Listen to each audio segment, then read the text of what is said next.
Class 11th OCM chapter number 5 forms of business organisation 2।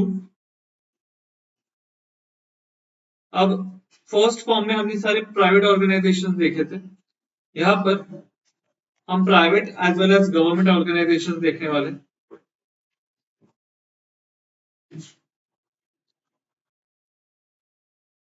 So private and public sector, तो यहाँ पर ज्यादातर अपन public sector के बारे में चर्चा करेंगे। पिछले चैप्टर में प्राइवेट सेक्टर के बारे में चर्चा करी। Private sector organisations are owned by individuals, public sector organisations are owned by government. Private sector aims at profit maximisation, उसको प्राइवेट इसीलिए कहा जाता है कि उसका जो मेन मुख्य एम है वो क्या है, प्रॉफिट, प्रॉफिट आणि प्रॉफिट। बट गवर्नमेंट का एम क्या होगा, service to the people of the country. In the pre-independence period, public sector undertakings were set up like post, telegraph, airlines, railways. After independence, public sector was undertaken as a part of industrial policy. Meaning, public sector organizations are those organizations which are owned, financed, managed, and controlled by a government or combination of governments. Example: HPCL, Hindustan petroleum corporation limited, या फिर BPCL, Bharat petroleum corporation limited, ये public sector companies हैं। According to Britannica encyclopaedia, an undertaking that is owned by central, state और local government, कोई भी government का तो उसको क्या बोलेंगे, पब्लिक सेक्टर। जो भी ऑर्गेनाइजेशन, पीछे 5 टाइप ऑफ ऑर्गेनाइजेशन अपन ने देखे, सबके सब क्या थे, प्राइवेट ऑर्गेनाइजेशन। यहाँ पर अपन देख रहे हैं government organisation which are owned, managed, financed, everything by government. Public sector organisation को आगे अपन क्लासिफाई कर सकते हैं। 3 प्रकार की पब्लिक सेक्टर ऑर्गेनाइजेशन है। डिपार्टमेंटल ऑर्गेनाइजेशन, दूसरा स्टैट्यूटरी कॉर्पोरेशन, तीसरा गवर्नमेंट कंपनी। डिपार्टमेंटल क्या है, the organization which is owned, managed and controlled and financed by the government is known as departmental organization. It is the oldest form of business organization. Departmental organization performs all its activities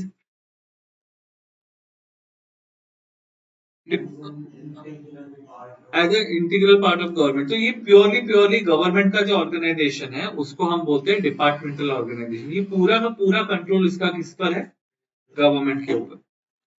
The minister in charge is the head of this organization. All departmental organizations act through officers of the government and all employees are called as government employees. So इनके जो भी employees हैं, जो भी ये departmental organisation के under काम करते हैं, वो सब गवर्नमेंट, सरकारी नौकरी वाले सभी कौन है, सरकारी नौकरी। Example: post office, railways, defence, radio, public utility services. तो इन सर्विसेज में जो भी काम करता है उनको गवर्नमेंट सर्वेंट कहते हैं। अब इस डिपार्टमेंटल ऑर्गेनाइजेशन के फीचर्स क्या है, मैनेज बाय गवर्नमेंट। रेलवेज कौन मैनेज करता है, रेलवे एक इंडस्ट्री ऐसी है जो गवर्नमेंट ने अपने पास उसकी मोनोपोली रखी है। मोनोपोली का मतलब है वो बिजनेस गवर्नमेंट के अलावा और कोई नहीं कर सकता। ठीक है, बाकी सारे बिजनेसेस में प्राइवेट सेक्टर ओपन है, जैसे पोस्टल सर्विसेज से तो कोरियर वाले वगैरह है उसके लिए, बट रेलवे प्योरली गवर्नमेंट के अंडर है। सो ये गवर्नमेंट के डिपार्टमेंटल ऑर्गेनाइजेशन क्या है, it is wholly solely owned manage by government. पहला फीचर तो वो मैनेज बाय गवर्नमेंट है, बट प्राइवेट सेक्टर के लिए वो ओपन है। मोनोपोली का मतलब क्या बोलता हूं मैं एग्जाम्पल बता रहा हूँ कि रेलवे हैज ए मोनोपोली। हाँ, रेलवे सिर्फ गवर्नमेंट कर सकती है। बाकी बाकी जो एसटी वगैरह तुम बोल रहे हो वो गवर्नमेंट ओन्ड ही है, पीएमबी है वो गवर्नमेंट ओन्ड ही है, बट उसके अलावा प्राइवेट बसेस भी तो चलती है ना, राइट। तो शिवनेरी अगर गवर्नमेंट ओन्ड है तो वॉल्वो प्राइवेट ओन्ड है, right. Shivneri government. Delegation of authority, The downward delegation of authorities affected from top executive to every part of the organization. What is delegation? कि हायरार्की सिस्टम होता है, जैसे head of the department वो अपने under जो काम कर रहा है उसको इंस्ट्रक्शन देगा, वो अपने अंडर जो काम कर रहा है उसको इंस्ट्रक्शन देगा. डाउनवर्ड डेलीगेशन ऑफ अथॉरिटी कहते हैं उसको, downward delegation. It is finance by government. पैसा कौन प्रोवाइड करता है इन ऑर्गेनाइजेशन को? Government. The departmental organization is financed through annual budget appropriations made by legislature. Budget पेश होता है सबके लिए. कहां पर? पार्लियामेंट में. देखो रेलवे के लिए पहले तो अभी तो मर्ज बजट पेश होता है. पहले सरकारों में क्या होता था कि एक तो बाकी का फाइनेंशियल बजट तो होता ही होता था, बट स्पेशली रेलवे के लिए अलग से बजट देते थे. रेलवे डिपार्टमेंट के लिए अलग से बजट पेश होता था, तो ये बजट से चलता है. Run by government, different procedures like budgeting, accounting, auditing at part of the government departments. No separate legal entity. वो गवर्नमेंट ही है. रेलवे म्हणजे गवर्नमेंट, गवर्नमेंट का ही अभिन्न अंग है. तो गवर्नमेंट चला रही है, वो गवर्नमेंट पे जाएगा. मतलब रेलवे में कोई प्रॉब्लम होता है तो सीधा गवर्नमेंट में उंगली उठता है. इमेजिन एसटी बसेस में, पोस्ट ऑफिस में कोई प्रॉब्लम होता है, इमेजिन, तो किस पे उंगली उठेगी? गवर्नमेंट पे. और वो अब अपने मिनिस्ट्री, रेलवे मिनिस्ट्री के अंडर रेलवे काम करते हैं, और मिनिस्ट्री ऑफ कम्युनिकेशन के अंडर पोस्टल ऑफिस काम करते हैं. Government employees, since it is an integral part of government, the staff of the enterprise is treated equally with the civil servants for all purposes with government employees. तो post office में आप clerk भी हो तो भी आप एक government servant हो. ऑन ड्यूटी कोई हाथ आप पे हाथ नहीं उठा सकता. डिपार्टमेंटल ऑर्गेनाइजेशन का होता है. मेरिट्स, फायदा क्या है? Number 1, direct control. किसके हाथ में? गवर्नमेंट के हाथ. Direct revenue to the government. तो इसका जो भी पैसा आता है वो सीधा किसके पास जाता है? गवर्नमेंट, जिसका उपयोग गवर्नमेंट लोगों के बेनिफिट के लिए करेगी. Direct revenue. Less overheads. As departmental organizations are operated by government, the administrative overhead charges are less. मतलब जो संभालने का चार्जेस है वो अलग से नहीं होता, वो कम से कम होता है, कम से कम खर्चे में वो चलाता है. ओवरहेड्स म्हणजे ऊपर का खर्चा. तो ऊपर का खर्चा ये लोग नहीं करते. देखो पोस्ट ऑफिस को कहीं ज्यादा एडवर्टाइज वगैरह करते देखा है क्या तुमको? नहीं. अभी जैसे बाकी दिवाली के टाइम पे बाकी जो कोरियर वाले हैं वो बढ़िया एडवर्टाइज करते हैं, विदेशात पार्सल पाठवा, हैप्पी दिवाली ऑफर. वो नहीं करते, वो ये ओवरहेड्स नहीं. रेलवे कहीं अपनी एडवर्टाइज करता है क्या? बाकी के बसेस वाले redbus.com ये इस पे डालते हैं, तो गवर्नमेंट बसेस नहीं करते. ओवरहेड्स नहीं है, खर्चा एक्स्ट्रा का खर्चा नहीं करती, जितना चाहिए उतना करते हैं, तो वो खर्चा बच जाता है.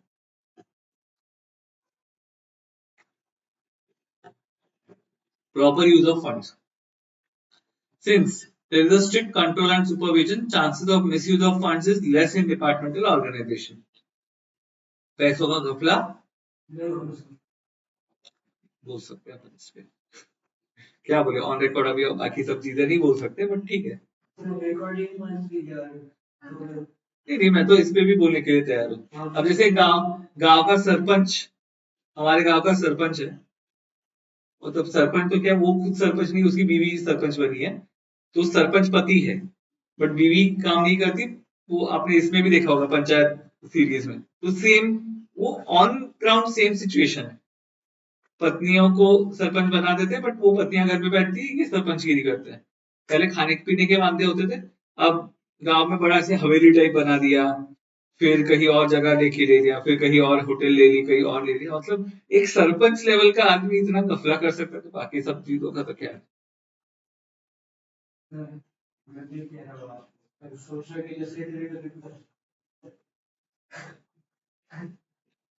मैं नहीं करता ना. नहीं, treasure.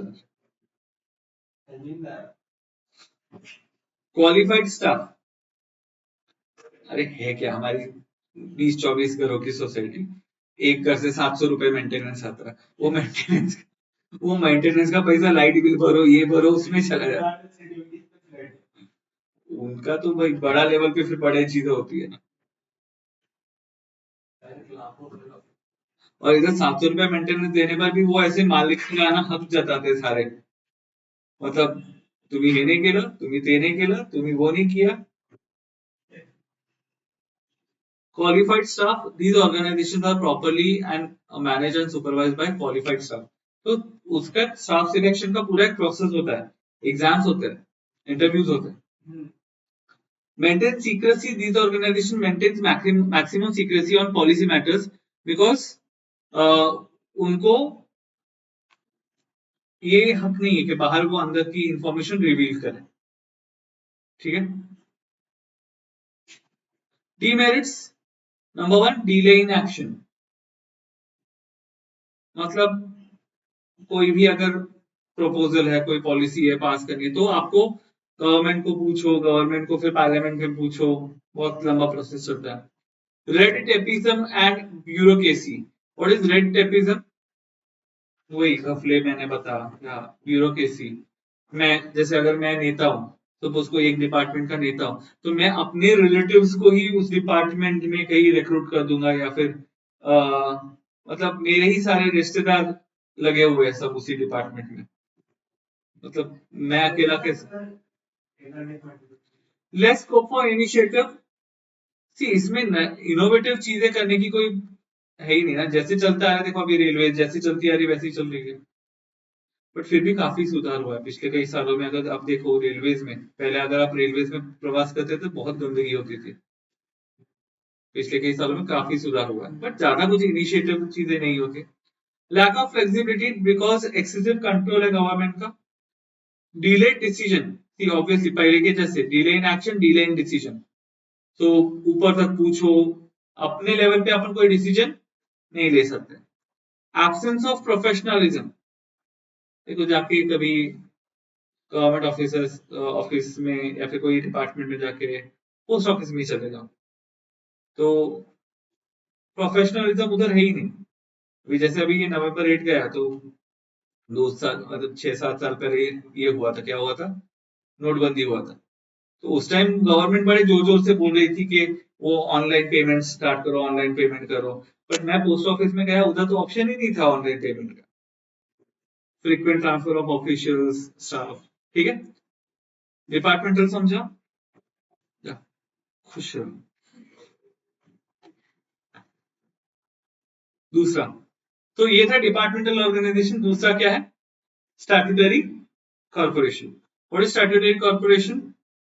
A statutory corporation is autonomous corporate body created by a special act. एक special legislation, एक special act पास होता है और ये चीज बनती है. जैसे ICAI, ICSI एंड ICWA, ये 3 इंस्टीट्यूट्स पार्लियामेंट ने क्रिएट किए. एक स्पेशल एक्ट पास हुआ, CA एक्ट, CS एक्ट, तब ये बने. या फिर reserve bank of India act, RBI act, reserve bank of India का एक्ट पास हुआ और ये ऑर्गेनाइजेशन क्रिएट हुए. हाँ, एक्टर्स तैयार झाला. इनको गवर्न करने के लिए पूरा एक कायदा चलता है. ठीक है, सो ये स्टैट्यूटरी कॉर्पोरेशन है. नंबर 1 फीचर्स क्या है, corporate body. Statutory corporation parliament में पास होता था और सबका अपना अपने डेट्स है. RBI act is pass in the year 1935. It was amended, it was proposed in the year 1934 and RBI का फॉर्मेशन कब हुआ, 1 अप्रैल 1935. 1 अप्रैल 1935. RBI एक्ट 1934 है. 1934 में एक्ट पास हुआ, 1935 के 1 अप्रैल को RBI म्हणजे रिजर्व बैंक ऑफ इंडिया का गठन हुआ.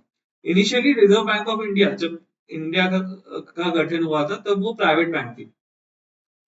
1947 में जब इंडिया आजाद हुआ, भारत आजाद हुआ, 1949 में एक और एक्ट पास हुआ जिसका नाम है बैंकिंग रेगुलेशन एक्ट. जिसके बाद ये जो RBI था, जो प्राइवेट बैंक था, उसको नेशनलाइज किया गया और उसको गवर्नमेंट का सेंट्रल बैंक घोषित किया गया. तो ये स्टैट्यूटरी कॉर्पोरेशन है. समझा स्टैट्यूटरी कॉर्पोरेशन क्या होता है. उसके लिए स्पेशल कायदा, रेलवे के लिए स्पेशल कायदा नहीं है, डिपार्टमेंट के लिए कोई स्पेशल कायदा नहीं है, इनके लिए स्पेशल कायदा पास होता है. Number 1, it is a corporate body. So statutory corporation is an artificial person created by law. जैसे आपने कंपनी देखा, company is an artificial person created by law.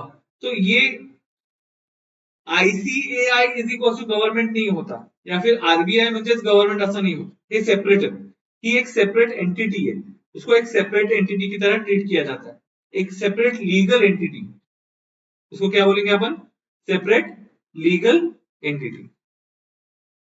It is managed by a board of directors constituted by government.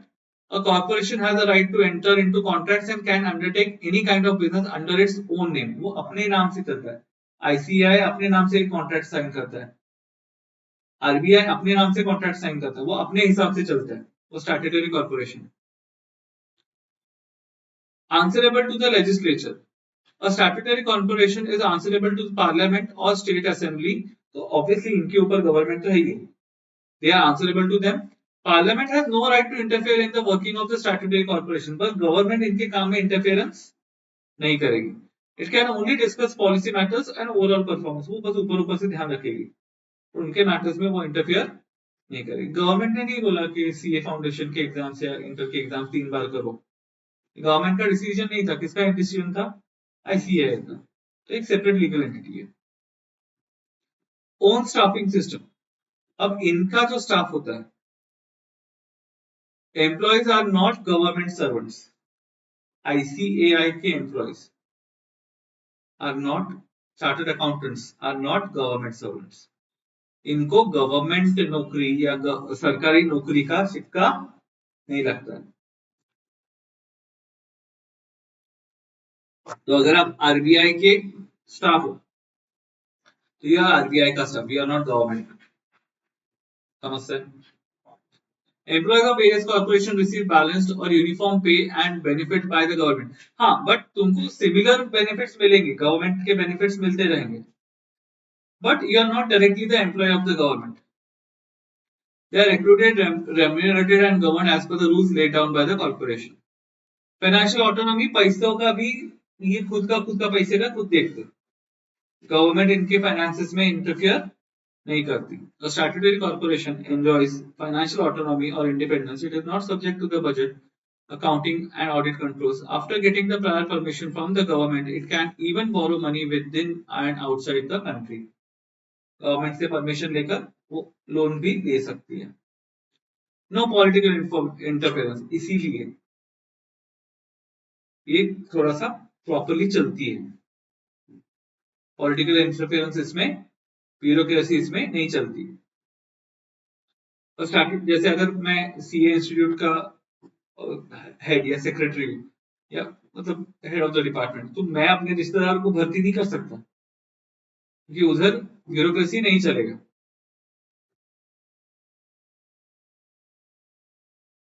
all statutory corporations are free from political interference. अब इसके फायदे क्या है statutory corporation के? Number 1, operations and management of statutory corporation is done independently without any government's interference with its own initiative and flexibility. वो अपने हिसाब से चलते हैं, इंडिपेंडेंटली वर्क करते हैं, गवर्नमेंट का इंटरफेरेंस उसमें नहीं है। दूसरा, एडमिनिस्ट्रेटिव ऑटोनॉमी, वो अपना एडमिनिस्ट्रेशन खुद के हिसाब से चलते हैं, गवर्नमेंट उनको नहीं बोलती कि ऐसे काम करो वैसे काम करो। क्विक डिसीजंस, गवर्नमेंट में बड़े डिलेड डिसीजंस होते हैं, देखा आपने पिछले इसमें, यहाँ पर क्विक डिसीजंस हो सकते हैं। Free from red tapism as there is a less file work, less formality to be completed before taking decisions. Efficient staff, statutory corporations में आप जाओगे तो इनके जो स्टाफ है वो काफी एफिशिएंट है। Then statutory corp can have their own rules regulations regarding remuneration and recruitment. It provides better facilities and attractive terms of service to staff to secure efficient working from its staff. काफी सारे facilities देते हैं अपने staff को। Professional management होता है, boards of directors of statutory corporations consist of business experts, representatives of various groups such as labor, consumers. These are nominated by the government. ये जाकर वहां पर head of the department का काम करते हैं। इजी टू रेज कैपिटल, पैसे अगर रेज करना है तो इजीली रेज करते हैं बिकॉज उसमें गवर्नमेंट का ज्यादा परमिशन लेने का जरूरत नहीं है। Such corporations are fully owned by government. They can easily raise required capital by floating bonds at the low rate of interest. Bonds issue कर सकते हैं, डिबेंचर्स इश्यू कर सकते हैं, इन्वेस्टमेंट्स मांग सकते हैं लोगों से। स्टैट्यूटरी कॉर्पोरेशंस का मेरिट समझा, बट डीमेरिट क्या है, तो ये जो हम ऑटोनॉमी की हम बात कर रहे हैं, ऑटोनॉमी का मतलब क्या है, अपना अपना खुद का कर सकते हैं, ये ऑन पेपर है, बट फिर भी गवर्नमेंट ना खुद साथी है। दूसरा lack of initiative, do not have face any competition, तो इसीलिए वो खुद को डेवलप करने की कोशिश नहीं करते। उनको पता है कि उनका कॉम्पिटिटर कोई है ही नहीं। आईसीएआई को पता है कि दूसरा कोई इंस्टीट्यूट है ही नहीं जो सीए का सर्टिफिकेट देगा। आपको सीए बनना है तो आपको आईसीएआई के पास जाना ही पड़ेगा, कोई और ऑप्शन नहीं है। तो वो मतलब अपने हिसाब से चलते हैं। जैसे अभी एग्जाम्स कब हुए, सितंबर के हुए। ये फर्स्ट टाइम हुआ कि साल में 3 बार एग्जाम्स हो रहे हैं। सप्टेंबर के एग्जाम्स का रिझल्ट ऑक्टोबरच्या येईन दिवाळीच्या दिवशी, म्हणजे दिवाळीच्या आदल्या दिवशी, मतलब एक 4 दिन पहले या 4 दिन बाद में देने में क्या प्रॉब्लम है, तुमको बस बस दिवाली के बीच में ही पटाखे फोड़ने हैं, या तो लोगों को दिवाली एंजॉय करने देते, तो कोई मतलब नहीं है। चलो चलो जैसे चलो, rigid structure because they are defined by the act, तो एक्ट में जो जो कायदा कानून लिखा है उसके हिसाब से उनको चलना पड़ेगा। The objects and powers of statutory corporations are defined by the Act. These can be amended only by amending the statute of the Act.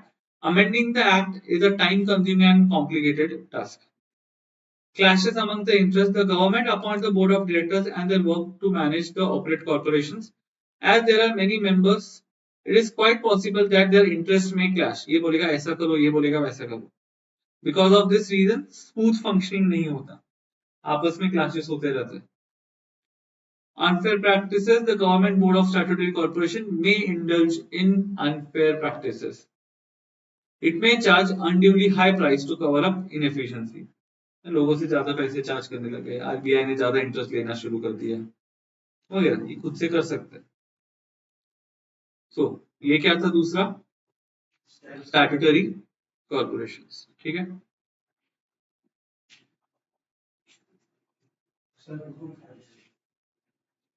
नहीं, चल जाओ लेके आओ तुम्हारे लिए कुछ।